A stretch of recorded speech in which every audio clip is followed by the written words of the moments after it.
A Reforma. Apesar de toda a perseguição aos santos, vívidas testemunhas da verdade de Deus foram suscitadas de todos os lados. Anjos do Senhor estavam fazendo a obra a eles confiada. Pesquisavam os mais tenebrosos lugares e escolhiam, em meio das trevas, homens que fossem honestos de coração. Todos estes estavam sepultados no erro. Contudo, Deus os chamou. Como fizera com Saulo, para serem vasos escolhidos a fim de levarem sua verdade e alçarem suas vozes contra os pecados de seu povo professo. Anjos de Deus moveram o coração de Martinho Lutero, Melanchthon e outros em vários lugares e os fizeram ter sede do vívido testemunho da palavra de Deus. O inimigo viera semelhante a uma inundação e o estandarte deveria ser alçado contra ele. Lutero foi o escolhido para enfrentar a tempestade, levantar-se contra a ira de uma igreja decaída e fortalecer os poucos que eram fiéis à sua santa profissão. Sempre teve ele receio de ofender a Deus. Experimentara pelas obras obter seu favor, mas não ficou satisfeito antes que um raio de luz procedente do céu repelisse de seu espírito as trevas e o levasse a confiar não nas obras, mas nos méritos do sangue de Cristo. Pôde então vir a Deus por si mesmo, não por intermédio dos papas ou confessores, mas somente por meio de Cristo Jesus. Oh, quão preciosa foi para Lutero esta nova e gloriosa luz que lhe raiara no obscurecido entendimento e repelera sua superstição. Apreciava mais do que o mais rico tesouro terrestre. A palavra de Deus era nova, tudo estava mudado. O livro que ele tinha temido porque não pudera ver beleza nele, agora lhe era vida, vida eterna. Era sua alegria, sua consolação e seu bendito ensinador. Nada poderia induzi-lo a deixar seu estudo. Havia temido a morte, mas, tendo lido a palavra de Deus, desapareceram todos os seus terrores e admirava o caráter de Deus e o amava. Examinava a Bíblia por si mesmo e banqueteava-se com os ricos tesouros que ela contém. Examinou-a então para a igreja.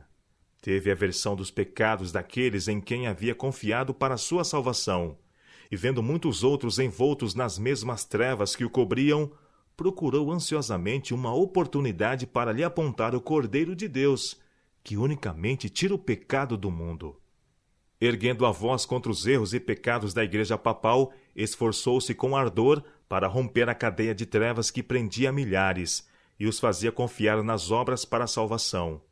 Almejava poder patentear os espíritos deles as verdadeiras riquezas da graça de Deus e a excelência da salvação obtida por meio de Jesus Cristo.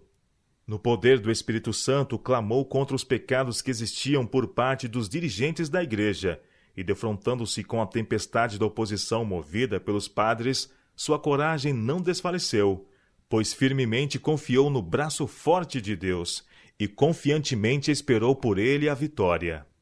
Como instigasse o combate mais e mais intensamente, a ira dos padres mais ardente se acendia contra ele. Não desejavam ser reformados.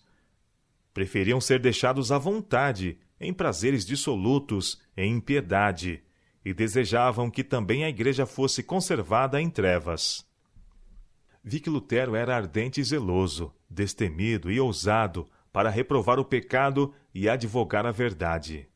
Não se preocupava com homens ímpios ou demônios. Sabia que consigo tinha um que era mais forte do que todos eles. Lutero possuía zelo, coragem e ousadia, e por vezes esteve em perigo de ir aos extremos. Mas Deus suscitou a Melanchthon, que era exatamente o contrário no caráter, a fim de auxiliar Lutero no levar avante a obra da reforma. Melanchthon era tímido, medroso, cauteloso e possuía grande paciência. Era grandemente amado por Deus. Grande era o seu conhecimento das Escrituras e excelentes o seu juízo e sabedoria. Seu amor pela causa de Deus era igual ao de Lutero. Os corações desses homens o Senhor os ligara entre si. Eram amigos inseparáveis.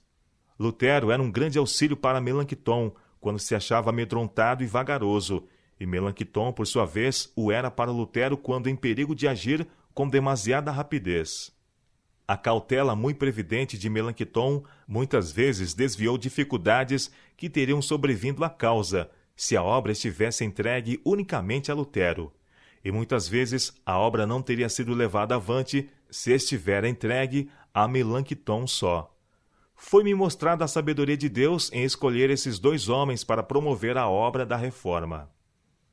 Fui então conduzida aos dias dos apóstolos e vi que Deus escolhera como companheiros um ardente e zeloso Pedro e um brando e paciente João.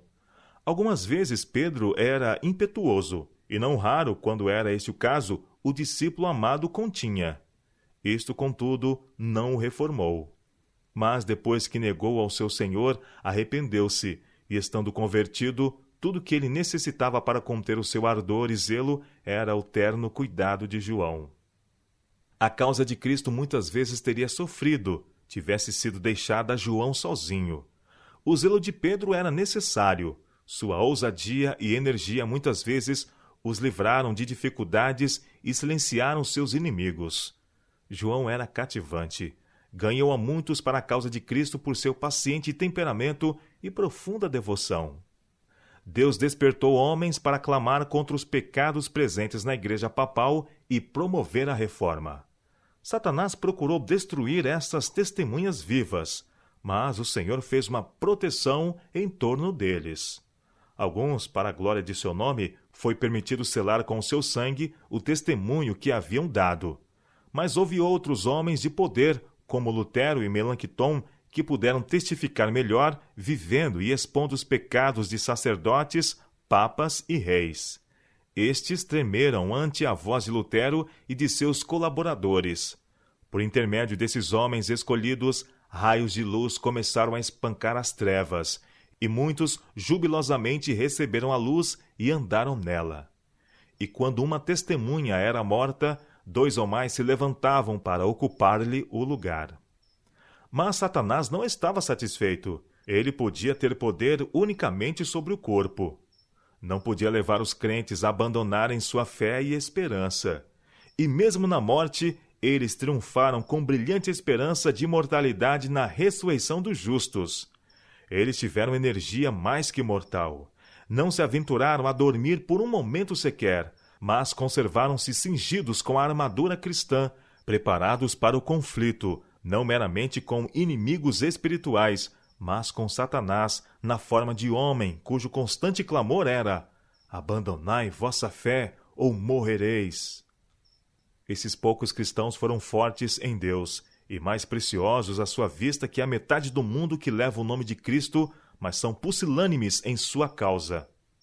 Enquanto a igreja foi perseguida, seus membros estiveram unidos em amor, foram fortes em Deus. Aos pecadores não fora permitido unir-se com a igreja. Unicamente os que estavam dispostos a abandonar tudo por Cristo poderiam ser seus discípulos. Esses preferiam ser pobres, humildes, semelhantes a Cristo.